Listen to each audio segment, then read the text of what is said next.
Ito, ang sinasabi ng kupal na ito, you are impeached, VP Sara Duterte.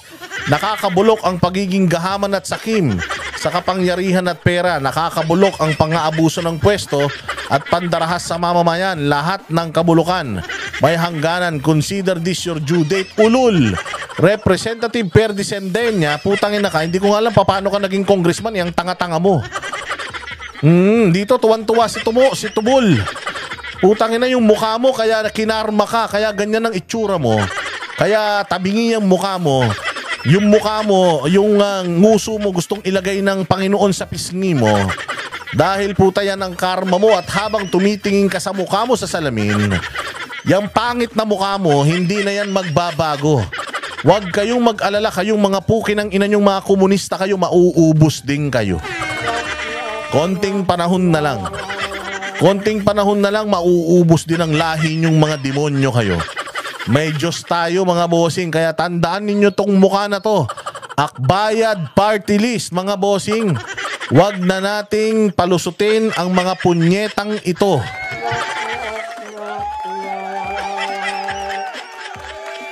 Ayan. Ayan na, kaya tandaan nyo, yung pagmumukha na yan, yung mukhang ano na yan, yung mukhang tumbong. Oh, mukhang tumbong na alanganin. Ayan po si Persi Sendanya at talaga namang sila'y tuwang-tuwa. Sabi ko nga sa inyo, sino ba ang tuwang-tuwa dito sa mga nangyari na ito? Mga komunista. So para sa akin mga bossing, etong ano na to, etong mga pangyayaring ito ay talagang nangingibabaw dito sa bayang Pilipinas ang komunismo. Kasi yung mga komunista na ang nagpapatakbo sa bayang Pilipinas. Bakit? Ang mga nagsampa ng kaso kay VP Sara, mga komunista, tapos itong mga congressman ay kanila namang inagrihan itong mga itong mga hakbangin ng mga komunista. Bakit natin nasabi? Si VP Sara Duterte, si PRRD at si Pastor Apollo Kibuloy, yan po ay lumaban sa mga kriminal na mga teroristang NPA. Naubos ang mga NPA mga bossing nung panahon ni Duterte sa tulong ng NTF-ELCAC at ng Laban Kasama ng Bayan.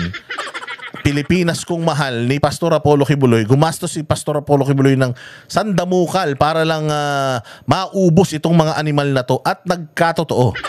Naubos mga bossing yung mga party list na mga makakaliwa. Ilan na lang yung natira. Ito na lang mga kupal na ito ang natira mga boss. So naging successful po yun. At noong nanalo si VP Sara, itinuloy-tuloy po ni VP Sara iyon. Hanggang sa Department of Education, dinala niya yung nag-aalab na damdamin at gusto niyang paglipol, pag-ubos sa mga putangin ng mga teroristang mga NPA na yan. Ang problema, sumantakin mo nasan ngayon si Pastor Apollo Kibuloy? Tumulong ng malaki sa bayang Pilipinas, nasan? Nakakulong. Etong si PRD, anong nangyari? Ayan, tinanggalan ng mga security, tinanggal sa National Security Council at eto si VP Sara. Si VP Sara na gusto lang magtrabaho, na gusto lang tapusin yung kanyang mandato, ay tinrabaho nino ng mga putang ina nito. Tinan mo, 3 lang yan na talagang ginugulpi nila. Kasama si Bato. Kasi yung mga yan ang talagang umubos sa lahi ng mga satanas na ito. Oo, pero ngayon mga bossing, sila yung namamayani. Yung 200 na bumoto dyan sa impeachment ni VP Sara Duterte, anong klaseng mga tao kayo? Bakit kayo nagpabuyo sa mga komunista? Putang ina, mga komunista na din ba kayo? Nakakadiri kayo. Sa halagang magkano lang sisirain nyo ang demokrasya ng Pilipinas sa halagang ilang milyon lang. Mga ganid kayo sa pera. Mga ganid kayo sa kapangyarihan. Ibinoto si VP Sara ng 32 million na Pilipino. Pinakamadaming boto sa buong history ng politika sa Pilipinas. Tapos siniral nyo lang ang demokrasya. Pumayag kayo na makiisa dito sa mga makakaliwang ito para sirain ang bayan nating Pilipinas. Mga wala kayong utang na loob, mga puki ng ina ninyo. Halos lahat kayo, hinimod nyo ang tumbong ng mga Duterte.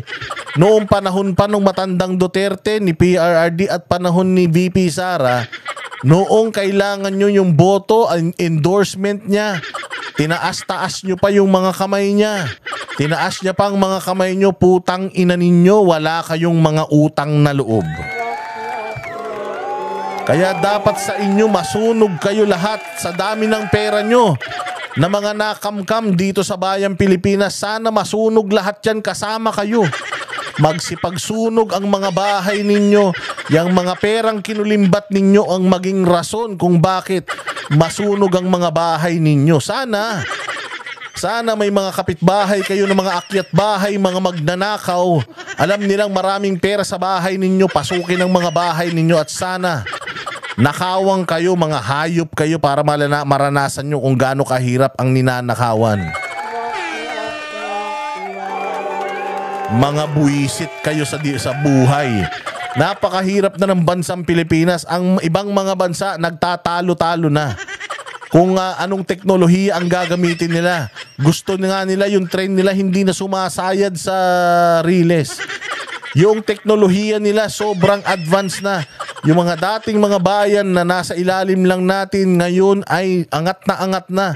Habang sila pinag-uusapan na nila 10 years, 20 years from now na teknolohiya, tayo punyetang pinagtatalunan natin, pera pa din. Pera pa din ng taong bayan ang pinagtatalunan natin. Tapos ang masaklap nito, nagdeklara tayo ng National Food Security. Kumbaga meron tayong state of calamity. Pagdating sa food security, putang ina, tapos inuuna yung gastusin yung pera natin sa pagbili ng boto dyan sa Kongreso. Anong klase kayong mga tao? Mga demonyo. Sabi nga nila, umulan daw ng pera dyan. Bumabaha ng pera, grabe daw ang abutan. At hindi daw sila pumayag na 152 signatures lang. Kunin natin lahat para magmukhang convincing at talaga namang minadali. Minadali. Ang problema, isinampa ito diyan sa Senado, dinedma ng Senado.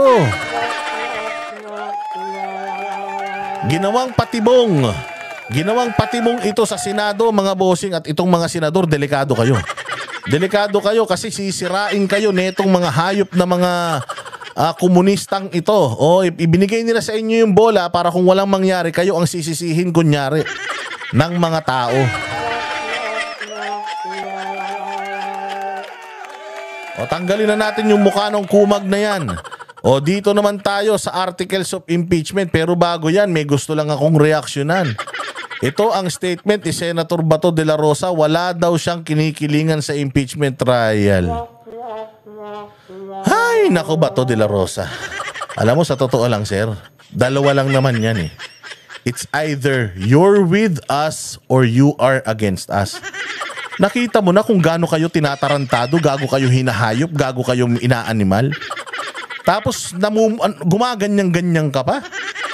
Hindi pa pwedeng nasa gitna ka, Bato, sumugal ka. Hindi ka naman trapo. Kakampi ka ng mga Duterte. Naging senador ka dahil sa mga Duterte. Ipagtanggol mo naman ang mga Duterte at sabihin mo ngayon pa lang dahil namamayani ang mga komunista sa Kongreso, sabihin mo ngayon pa lang na hindi ka papayag na ma-impeach si VP Sara dahil si VP Sara ay matinong tao. Ngayon pa lang sabihin mo na yan para alam na ng mga tao kung ano yung magiging outcome. Yun na lang ang panlaban natin eh. Yun na lang ang panlaban natin dito sa mga komunistang to eh, na mainis man lang natin sila na hay. Ako nga pala si Senator Bato at ako ay boboto against sa impeachment ni VP Sara. Nek-nek nyo. Diba? Ngayon pa lang sabihin mo na hindi ako mag-i-inhibit. Bakit? Tangina ninyo, ba't ako mag-i-inhibit? Iilan na nga lang kami dito, mag-i-inhibit pa ako, no? Sinasabi ko na ngayon sa inyo, ngayon pa lang. Ngayon pa lang, sinasabi ko na sa inyo, hindi ko papayagan ma-impeach si VP Sara. Ganun pala.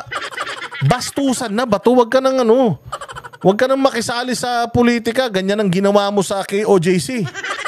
Kaya mas lalong lumakas ang loob ni General Torre dahil binigyan mo ng pagkakataon eh. Sinabihan mo na ba't kayo pumapasok nang wala kayong mga baril, nang wala kayong mga armas? Paano kung pagbabariling kayo doon? Alam mo naman na walang baril ang KOJC. Nagsasalita ka pa ng ganun. Para lang masabi na patas ka dahil unipormado. Mga pulis ka din. Alam mo yung pinagdadaanan nila. Hindi ganun, Senator Bato. Dalawa lang yan. Against ka or ano ka, kakampi ka. Ganun lang yun. Mamili ka na ng side mo. O alam naman natin na chinacharot mo lang yung media. Nagpapanggap ka lang na patas pero kay VP Sara ka pa din. Pero as early as now, sabihin mo na kagad, si Amy Marcos nga, sinabi ni Amy Marcos, lalabanan ko na hanggang kamatayan. Yang impeachment na yan, hindi ako papayag dyan. Sinabi na nga ni Amy Marcos eh. Buti pa si Amy Marcos kahit papaano sumugal na. Kahit alam naman natin na peke. Dito, sabi ko nga sa inyo, dito sa channel natin, ang palakpakan, pag tama, pag mali, banatan, ito lang mga ganitong statement, Senator Bato. Oo, mas lalong nanlalambot ang taong bayan eh. Kayo na nga lang ang pag-asa, mga kakampi ni Duterte na nandiyan dyan, tapos ganito pa sasabihin nyo na magiging patas kayo. Alam mo for a fact, hindi magnanakaw si VP Sara. Sabihin mo na yun right away, si VP Sara, hindi magnanakaw yan. I know for a fact, hindi yan magnanakaw. At lahat itong mga binibintang sa kanya, definitely gawa-gawa lang to. This is all politics. Ganun. Wala nga silang ebidensya kay BP Sara. Dinidiin nila si BP Sara. Ikaw, mas kilala mo siya eh. O sabi mo, from your experience, kilala ko tong pamilya na to. Napakalabo niyan. Kaya ako, hindi ko susuportahan yan. Simulan na natin impeachment ngayon na para maibigay ko na yung, yung boto ko. Ganun. Naman to si Bato, oh.